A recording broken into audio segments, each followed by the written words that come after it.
Hello மக்கள் எல்லாருக்கும் வணக்கம். இன்னைக்கான தேர்டு ப்ரொமோ ரிலீஸாக தேர்டு ப்ரொமோவில் வந்து நம்ம கானா வினோத் மற்றும் வந்து ஹமித் ரெண்டு பேரும் மோதல் அந்த அளவுக்கு போயிட்டுருக்கு. எதனால் மோதல்னா ஒரே ஒரு சின்ன பூரி. இந்த பூரிக்கு இவ்வளோ பெரிய பிரச்சனையா அப்படி தான் நான் நினைக்கிறேன். ஏன்னா வந்து பூரிக்கெல்லாம் ஒரு சண்டையா, அது ரொம்ப க்ளோஸாக இருக்குது. ரெண்டு பேருமே இவ்வளோ சண்டை போகிறீங்களான்னும் போது எனக்கு வந்து ரொம்ப ஆச்சரியமாக இருக்குது. ஸோ ஒருவேளை இது ப்ராங்காக இருக்கும் கூட நினச்சிருந்தேன், பட் இது ப்ராங்க் கிடையாது போல இருக்குது. ஸோ ஓகேங்க, ரொம்ப ரியலாக தான் போகிற மாதிரி தான் இருக்குது. ஸோ என்னென்ற நம்ம டீட்டெயிலாக பார்க்க போகிறோம். அதுக்கு முன்னாடி சேனலில் புதுசாக இருந்ததுன்னா லைக் பண்ணுங்கள், சப்ஸ்கிரைப் பண்ணுங்கள். நீங்கள் போகிற ஒரு லைக்குமே நம்ம வீடியோ பல பேர் சேரும். ஸோ நிறைய பேர் வீடியோ பார்க்குறீங்க, லைக் போட மாட்டேங்க, பார்த்து பண்ணுங்கள். என்ன நடந்துச்சுன்னா வந்து நம்ம அமித் அவர் வந்து பூரி சுட்டிருக்காரு. பூரி சொல்லும்போது நம்ம கானா வினோத்தர் வந்து இதை கவுண்டர் போட்டால் போயிருக்காரு. ஸோ ஓகேங்களா, ஸோ போய் சொல்லிகிட்டே போயிட்டுருக்காரு. அந்த ரவுண்ட்லேயே சொல்லிகிட்டே போகும்போது என்ன சொன்னார்னா வந்து அமித் வந்து பூரி சரியாக சொல்ல, பூரி சரியாக வேவில்லை சைட்லலாம் பார்த்துக்க அப்படின்னு சொல்லிட்டாரு. சொன்ன உடனே அமித்தில் வா நீ வந்து சுடு அப்படின்னு மாதிரி சொல்லியிருந்தாரு. அதுக்கு அவர் சொன்னார், நீ எல்லாமே கரெக்டாக பண்ணுற, ஆனால் உனக்கு வந்து பூரி சுட தெரில, அது மாதிரி அதை ஒத்துக்கோ அந்த மாதிரி சொல்லியிருந்தாரு. ஸோ அமித்துக்கு வந்து ரொம்ப ட்ரிக்கர் ஆயிடுச்சான்னு தெரில, பட் அவர் ரொம்ப கேஷுவலாக சொல்லியிருக்காரு. எனக்கு நம்மளை பார்க்கும்போது கேஷுவலாக தான் இருக்குது. ஸோ இவங்க ரெண்டு பேரும் வந்து ரொம்ப க்ளோஸான ஃப்ரெண்ட்ஸ் இல்லை. இவங்க ரெண்டு பேருமே வந்து எப்போ பார்த்தாலும் சிங்கிங்கை தான் பாடிட்டு இருப்பாங்க.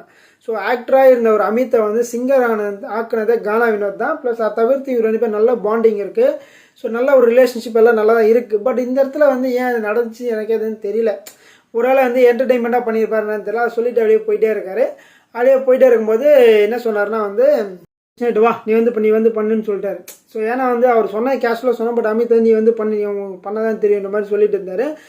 சொன்னது அப்புறமே வந்து கானா வினத்தில் ரொம்ப ஓவரா பண்ணுறேன்னு சொல்லிட்டு இருந்தார். திடீர்னு பார்த்தா அமித்தோட நீங்களும் ரொம்ப ஓவரா பண்ணுறேன்னு சொல்லிட்டு இருந்தார்.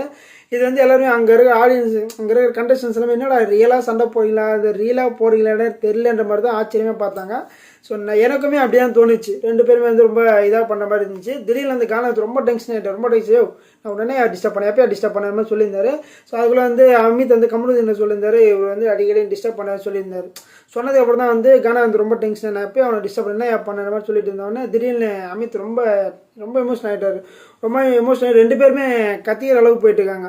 ரொம்ப எப்படி சொல்கிறதுனா ரியலாக சண்டை போகிற அளவுக்கு போயிட்டு கத்திக்கிற அளவுக்கு போயிட்டாங்க. அதுக்கப்புறம் வந்து கானா வினோத் என்ன பண்ணாருன்னா நாக்கெல்லாம் கடிச்சிட்டு அது இதெல்லாம் பண்ணியிருந்தாரு. அதுக்கப்புறம் பண்ணிட்டு என்ன பண்ணுறாருனா போய் சைலண்டாக போய் உட்காந்துட்டார்.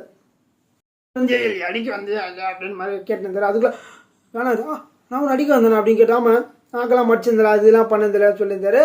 அதுக்கப்புறம் அந்த அமித் வந்து ரொம்ப எமோஷனலாக அவர் வந்து ரொம்ப கேஷுவலாக எடுத்துக்கலையாது. பட் அப்புறம் சொல்கிறேன், அமித் வந்து நான் வந்து அவர் மேலே எவ்வளோ பாசம் வச்சிருக்கேன் தெரியுமா, அவன் என்ன அது மாதிரி பண்ணுற அது மாதிரி பேசியிருந்தாரு. பட் கானா என்ன நான் கூட உன் மேலே பாசம் தானே வச்சுருக்கேன், அப்புறம் என்ன அப்படின்ற மாதிரி தான் ரெண்டு பேரும் பேசிகிட்டு இருக்காங்க. ரெண்டு பேரும் பாசம் இருக்குது. இது வந்து ரொம்ப கேஷுவலாக கானா ரொம்ப கேஷுவலாக பண்ணார். ஒருவேளை பூரி வந்து சரியாக ரொம்ப கடுப்பாக இருந்துச்சு, அதனால் வந்து ரொம்ப கடுப்பாயிட்டாருன்னு தெரியல அமித் அந்த மாதிரி ரியாக்ட் பண்ணார்.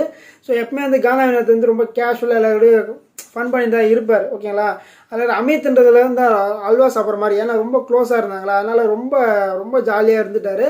இது வந்து இந்த டைரெக்ஷனில் கொண்டு போகலான்றதை நான் எக்ஸ்பெக்டே பண்ணல. அந்த மாதிரி வந்து ஒரு மோதல் அந்த அளவுக்கே கொண்டு போயிட்டாங்க. அந்த அளவுக்கு பிரச்சனை கிடையாது. இது சாதாரண ஒரு பூரி பிரச்சனை வந்து. ஸோ நம்ம தலையார கம்முனுதீன் வந்து இது எப்படி அட்ரஸ் பண்ணுன்னு தெரில அவருக்கு. ஏன்டா திடீர்னு ஒரு ரெண்டு பேர் சண்டை போட்டுக்கிறாங்க, உண்மையாக தான் சண்டை போடுறாங்களா இல்லையான்றது அவரே ஆச்சரியமாக பார்க்குற மாதிரி, ஏதோ அவனை போர்ட்ரேட் பண்ண மாதிரி பேசுகிறாரு அப்படின்ற மாதிரி சொல்லியிருந்தாங்க. பட் அதெல்லாம் கிடையாது. ஸோ 2 மினிட்ஸ் கழிச்சு வந்து அமித்தும் கானா வினோத்தும் போய் உட்காந்து பேசினாங்கன்னா மேட்ரு சால்வ் ஆகிடும். ஏன்னா அவ்வளோ பெரிய விஷயமே கிடையாது. ஸோ எனக்கு தெரிஞ்சு கானா வினோத் அப்போ அமித்தை கூப்பிட்டு போயிட்டு, அமித் நான் சும்மா கேஷுவலாக தான் பண்ணேன், நீ வந்து இந்தளவுக்கு ரியாக்ட் நான் எக்ஸ்பெக்ட் பண்ணல, நான் வந்து உன்னை கலாய்கலாம் தான் பண்ணேன் அப்படி மாதிரி சொல்கிற வாய்ப்பு இருக்குது. அதுக்கப்புறம் அமித் வந்து இல்லை நீ பண்ணது ரொம்ப தப்பு, எனக்கு ரொம்ப ஒரு கோவம் வந்துச்சு, அதனால அப்படி ரியாக்ட் ஆகிட்டேன், சரி இதுக்கு மேலே இப்படி பண்ணாத. எனக்கு தெரிஞ்சு ரெண்டு பேர் இப்படி தான் காம்ப்ரமைஸ் ஆவாங்க. ஏன்னா அது சின்ன விஷயம் தானே.